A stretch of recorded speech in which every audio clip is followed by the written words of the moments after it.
ஆண்டவர் தான் கைகளில் சுத்தம் உள்ளவர், ஆண்டவர் தான் இருதயத்தில் மாசில்லாதவர், ஆண்டவர் தான் தகுதியானவர். தன்னுடைய தகுதியின் நிமித்தமாக அவர் அந்த நீதியை பெற்றுக்கொண்டு நமக்கு கொடுத்தார். ஜீசஸ் கிரைஸ்ட் இல்லாமல் நமக்கு நீதி கிடையாது. எத்தனை பேர் விசுவாசிக்கிறீங்க? அல்லேலூயா. தேவ நீதி எந்த மனுஷனுக்கும் பலிக்க வேண்டுமானால் அங்கு ஆண்டவராகிய இயேசு கிறிஸ்து வர வேண்டும்.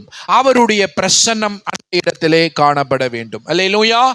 மனு குலத்தின் மீது, மனுஷர்கள் மீது இந்த நீதி எப்படி வந்தது என்றால், கிறிஸ்து அவர் கீழ்ப்படிந்தபடியினாலே, கிறிஸ்துவால் வந்தது. கிறிஸ்துவுடைய கீழ்ப்படிதலினால் தான் தேவ நீதி வந்தது. ஒரே ஒருவனுடைய பாவத்தினால் அநேகர் பாவிகளானார்கள். அல்லேலூயா.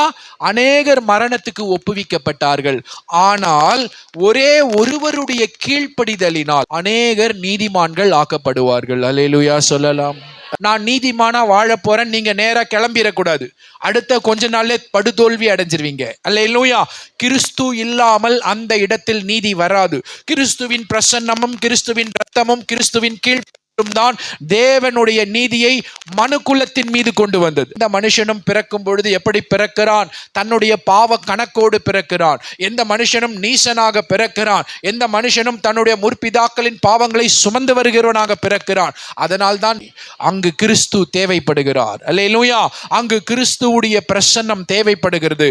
கிறிஸ்து இயேசு பிரசன்னமான பொழுது தேவ கிருபை அநேகரின் மேல உதித்தது. அல்லேலூயா. ஆதாம் செய்த அந்த தவறு கிறிஸ்து இயேசுவினால் சரி செய்யப்பட்டது.